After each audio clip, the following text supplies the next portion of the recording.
Good morning everyone! Nandito po tayo ngayon sa Antipolo City at meron tayong bagong ipipicture na single house and lot.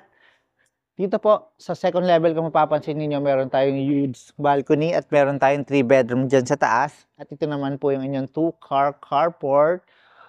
4 panel po ng main gate at ito yung pedestrian gate po ninyo, yung 1 panel. Ito yung outdoor lighting feature. May box garden ka dito sa side na to. Tara, pasok tayo sa loob. Pagpasok mo, itong bahagi na ito yung 2-car carport. Pero bago tayo pumunta dyan, dito muna tayo sa front yard ng house and lot. Ito, nakatiles na po siya ng rustic tile 60 by 60. Meron ka ditong 3 awning window at 3 panel ng fixed glass window. At ito yung meter po ng electric po ninyo guys. Ito yung main door, pero bago tayo pumasok dyan, libutin muna natin yung exterior ditong house and lot. Ito yung 2-car carport, covered parking. At yan, ito yung ceiling niya. WPC ang ceiling nito, no? Sa taas. At yan, parehas po siya ng salamin. Doon sa front yard garden. At itong side na to, naka-bricks. Tiles po ito. PVC or WPC? Ceiling panel. Okay, guys, ito yung easement niya dito. At meron ka ditong 2 panel sliding glass. Papunta dito sa inyong dining area. At next natin, continue tayo ng tour. Ito naman po yung backyard ng house and lot ninyo. Papunta dito sa service area. At dito, sa area na to, meron ka na po dito water tank. Yan, kung mapapansin nyo. Ito yung water motor po ninyo. At dito, ito yung door papunta po sa inyong kitchen. Pero maganda, doon tayo pumasok sa main door, papunta sa main kitchen. Sa mga naghahanap po ng property dito sa Antipolo City, ito po sa katabi ng Valley Golf. Itong subdivisions na ito.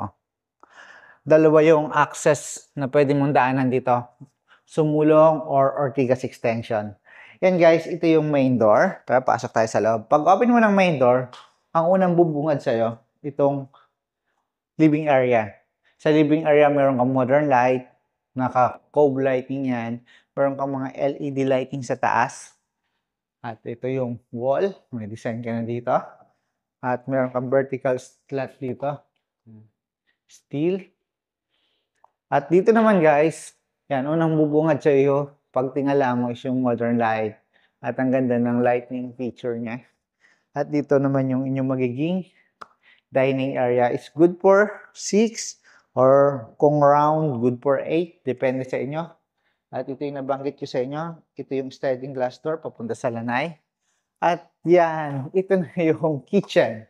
Sa kitchen mo, may kitchen island countertop ka na napakaganda. Pwede ka maglagay ng 2 o 3 upuan dyan. Yan, quartz ang countertop mo. At bukod dyan guys, ito, may mga drawer ka dito sa side na to. Tingnan mo to. At meron siyang pull-out stainless. Yan, 2 pull-out stainless niya. Yun, so close. At dito, yan, parehas lang din siya. May pull-out stainless din po. At meron kang modern light. At next natin, ito yung upper cabinet. Mula dito hanggang dito sa side na to, yung 4 burner mo ng cooktop. Tapos ito yung sink. May mga lower cabinet ka dito sa area na to. Dito ka sa side na to. At ipakita ko yung space dito sa area na to guys. Depende kung ano yung pwede mong gawin dito. Pwede mo itong gawin maid's room or guest room. Or panatilihin mo na lang may open space ka dito at i-design mo na lang siya. Ito yung pinto palabas po ng service area ninyo. Yan, nakita na natin yung exterior dun sa labas. At dito sa loob, ito na lang yung hindi natin nakikita. Ito yung staircase at meron ka dito kung toilet and bathroom under the staircase. Ito po siya. At ito yung storage area po ninyo. Ito yung hagdanan papunta po sa second floor. Pero bago tayo pumunta doon, specs of this home. Ang lot area po nito more or less nasa 159 square meter at floor area po nito is nasa 260 square meter. Meron po siyang 3 bedroom sa taas at ito po ang ganda naman po ng open space or ng kitchen, dining, at living area. May space ka pa dito sa area na to, dito po sa ground floor. Continue tayo ng tour. Ito yung steps mo. Naka solid wood. Handle mo is wood din. Nasa 1 meter yung lapad nito. At ang ganda ng modern light dyan. Ito yung landing niya guys. Papunta dun sa family area. Pero bago tayo pumunta dun, unahin muna natin itong unang bedroom.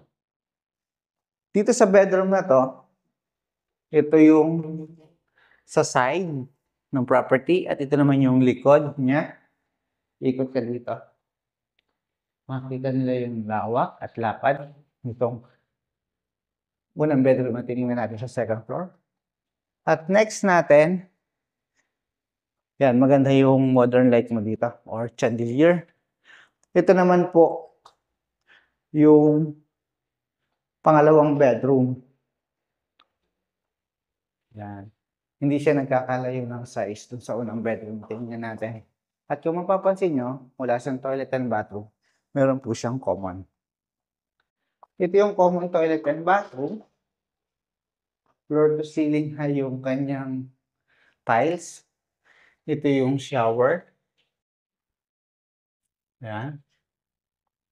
Ito ang kanyang shower. Tapos, posi, yung kanyang toilet. Posi din yung kanyang tapos yan, ganda ng kanyang cabinet, no? Yan, nakita na natin yung bedroom 1 and 2. At next natin, itong family area. And guys, meron kang gandong kalapad at kalawak na family area dito sa single house and lot mo sa Antipolo City. Na malapit lang sa Ortigas Extension at Sumulong Highway. Yan. Next natin, itong master bedroom. Wow! Ang lawak naman ng master bedroom, no? Malawak siya. Yan. Tapos, ito yung cabinet. Yung shower. Naka-floor to ceiling siya. Posi yung brand niya. Saka dito. May medicine cabinet ka na. Tapos yan, sakto lang. Sakto lang yung taas. Ang ganda ng pagkaka-finish nito.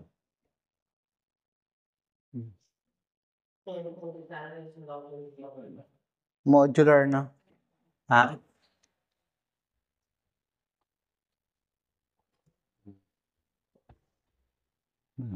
So close.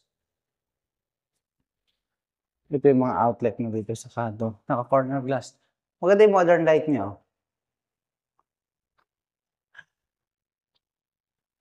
Balik tayo dito sa family area at next natin guys. Dito tayo sa balcony. Maganda yung balcony niya. Pag na dito ka. Yan. Mahangin. Mayroon pang malalaking mga puno dito sa harap. Puno ng kayumito. Siguro pag namunga to, ang daming bunga. Yung kayumito na ito. Ganda. Tapos, ang gaganda ng mga bahay dito sa loob ng subdivisions. Tapos kita mo itong carport na. At ito yung balcony. Yan guys, sa mga naghahanap ng ganitong klase ng house and lot dito sa Antipolo City na malapit lamang po sa Ortigas Extension. At katabi po ito ng Balgol. At may access din po ito papunta ng Sumulong Highway. Dire-diretso po pababa ng LRT Masinag o SM Masinag. Yan, bago po tayo magtapos ng ating open house tour, specs of this home, ang lot area po nito, o recap tayo, ang lot area po nito is 159 square meter, per area is 260 square meter. Meron po siyang 3 bedrooms dito sa taas, At common toilet and bathroom sa first and second bedroom. Sa master bedroom, meron siyang sariling toilet and bathroom, family area at balcony. At meron kang 2-car carport. Meron magandang kitchen, living area, at dining, at may open space doon. Provision mo for elderly or maids room. Yan, salamat po sa laging panonood ng aking YouTube channel. At kita po tayo sa susunod yung video. Thank you and God bless. Bye for now.